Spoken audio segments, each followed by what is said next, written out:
Now, there are calls for the National COVID inquiry to examine the effects of school closures during the pandemic. The Prime Minister has faced widespread criticism after announcing state and territory leaders would be exempt from facing the inquiry. Joining me now is New South Wales Premier Chris Minns. Premier, good morning. Good morning, Tim.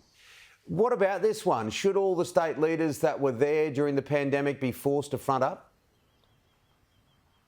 No, I wouldn't make that demand of my predecessors. I mean, my view, generally speaking, during the COVID emergency is that even though we were in opposition in New South Wales, people made good faith efforts, and even though mistakes were made, I don't think they were done intentionally. I think that the state has learned. I mean, if we went through a global pandemic tomorrow, there'd be key learnings, particularly about cost control and what to do with kids in schools and closures of businesses. But raking over the coals or looking for political headlines is, I don't think, the way to go. We're nearly at that point of a 6-month update for yourself. Been in power for 6 months, been a busy one, a busy week, of course, handing down the budget. And look, some people aren't happy because you've made some cuts. Look, we felt we had to. We had $180 billion worth of debt in New South Wales. A lot of that was accumulated during COVID, and there's reasons as to why we hit that debt level, but it's the largest ever recorded in New South Wales, and someone has to pay it off. And we made a decision that that's the worst inheritance you can give to future generations of young Australians. And while there might be reasons why the debt has been rung up, we can't pretend that they don't exist. So we've made headway, $15 billion paid off the debt accumulated by the previous government. We hope to pay off more. We think it's necessary for the state. A big story this morning, particularly in Sydney, for those watching around the country, is the increase of the Harbour Bridge toll, first time in 10 years. It is the first time, and look, obviously any money we raise from lifting the Harbour Bridge toll will go to toll relief for the entire network. On January 1, there's a $60 toll cap that'll apply for the entire state. You won't pay more than $60 in a week, but it hasn't been lifted, as you said, since 2009. To put that in perspective, a trip from Campbelltown to the city has gone from $12 to $34 return. A trip over the Harbour Bridge has gone from $4 to $4. So there needed to be some fairness between those that live in the east and the west, and any money we raise will go back into toll relief. I think the people that are cranky are those on the northern beaches. They will say that their public transport's rubbish. They'll say their roads haven't been fixed, and this is hitting them. Look, I appreciate that, but there's obviously got to be some fairness when you haven't had any increase, not even inflation, not below inflation, not half inflation, no movement at all in the toll from 2009 to 2023, while tolls have been jacked up on the rest of the network, primarily Western Sydney. And you'd know, Tim, a lot of those communities west of Parramatta have had no new public transport infrastructure, none at all. They rely on toll roads. Any dollar we raise as a result of this increase will go back into toll relief for the entire network. And just on the northern beaches, like, is that a problem area? Is that an area that the government is focused on trying to help? Because trying to move from Avalon into the city is just one of the most difficult things for anyone, going in or out. Yeah, I think that's true. It's been exacerbated by really unreliable public transport as a result of buses that we haven't had enough bus drivers to keep that public service operating for people that live in those communities. We're working really hard on recruiting bus drivers and lifting performers, but we know we're on the hook for that. I've been speaking to the local members up there.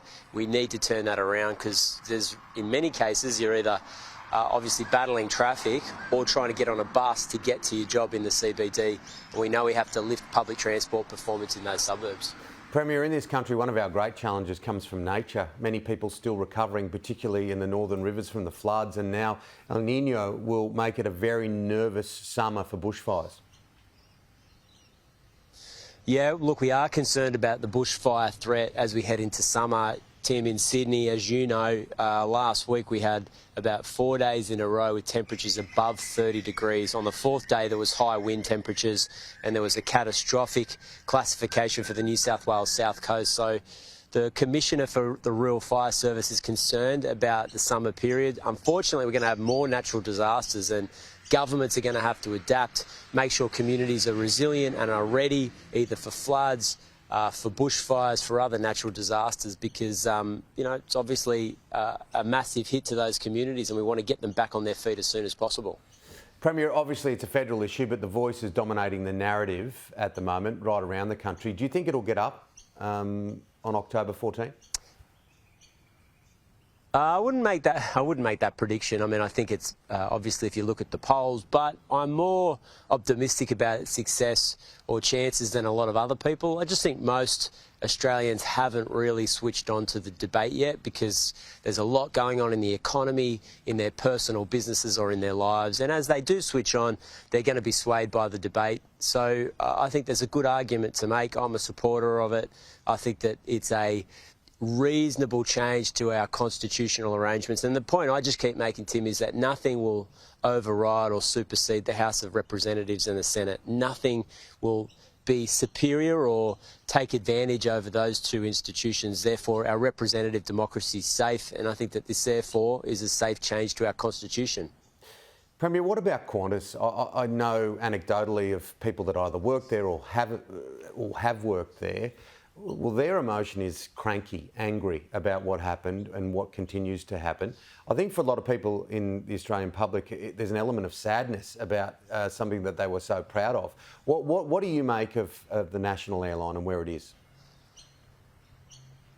Yeah, I mean, I think that there's a lot of truth in what you're saying. I live in the St George area. We're close to the airport. Therefore, there's a lot of Qantas employees that live in these suburbs and their kids go to the same school as my kids, and I think that there's some truth in that. I think that the result in the High Court 2 weeks ago was comprehensive and obviously devastating for Qantas. And I think that at the end of the day, you've got to put customers and obviously staff first, and that's got to be the principle for all businesses, public companies in Australia.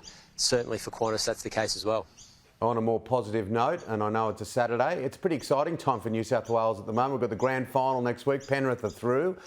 We've got the Spring Racing Carnival. Of course, the Everest is on the same day as the referendum, Golden Rose Day. Today, it's an exciting time for the state when it comes to sports and events. Yeah, it's extremely exciting. I think we're the home of sport, Tim. It's a little bit upsetting that the Giants went down by 1 point last night. That would have been good to have us dominating both states' codes as we head into the final rounds of the finals. But you're right, it's a great time to come to Sydney, whether it's the racing, whether it's the NRL. The week after all the football finals, you've got the Bathurst races on. So it's a good time to come to New South Wales, spend some money, have some fun as we head into summer. Is there an appetite for big events in Sydney and New South Wales, like from a state government perspective? How do you reflect on the Women's World Cup? I took my daughter to a number of games at Olympic Park, and look, the atmosphere was Olympic-like. I'm old enough, and as you are, to remember what it was like in Sydney in 2000. It was exciting, and I think it crept up on a lot of people how great it was for the country, but also in particular for Sydney to have the finals in Sydney, to see the Matildas absolutely smash the rest of the world. They were so fantastic, their teamwork, they really had the whole nation in their grip for that month when the competition was on. I think the competition was top-notch as well. The final was exciting, notwithstanding the fact that the Aussies weren't represented. Sydney and New South Wales is a great place for major events. We just had the UFC in town a couple of weekends ago. I know it's not everyone's cup of tea, but I really enjoy it. It was a action-packed, absolutely huge event in Homebush. It was sold out in 11 minutes, and we're going to have more of them in the years ahead. And can your Canterbury Bulldogs turn it around next year? I think they can. I think they can. They're going to buy well over the off-season. We've got some new recruits. I think the coach is the right person to lead the team forward. Look, we've been a bit unlucky in the last few years, but next year's the year of the Bulldogs. I know. Okay, we'll take that. We'll take that quote. Look, thank you so much for joining us. It's a busy time. I appreciate you coming on Weekend Edition.